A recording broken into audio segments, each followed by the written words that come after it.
Chandra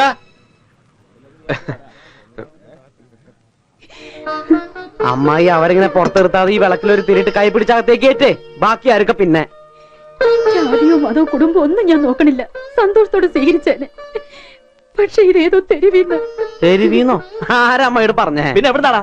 lorry പേട്ടെന്നോ അല്ലെങ്കിൽ വല്ല വ്യഭിചാരശാലെന്നോ? തെണ്ടിത്തരം പറയരുത്. അല്ലെങ്കിൽ പറയടാ, പിന്നെ എവിടുന്നാ? വാളയാർ ഞാനറിയാത്ത സ്ഥലമൊന്നല്ല. ഇങ്ങനെ ഒരുപാടെണ്ണം ഉണ്ട് അവിടെ. കഥകളൊക്കെ എനിക്കറിയാം. നീ ഇനി കഥ ഉണ്ടാക്കണ്ട. കഥ ആർക്ക് വേണമെങ്കിൽ ഉണ്ടാക്കാം. വേണമെങ്കിൽ നിന്റെ ഭാര്യനെ കുറിച്ച് ഒരു 100 കഥ ഞാൻ ഉണ്ടാക്കി തരാം. കാണോ? അടിച്ചതിന് പല്ലിയത് പ്രേമ മോനെ പേടിപ്പിക്കല്ലേ.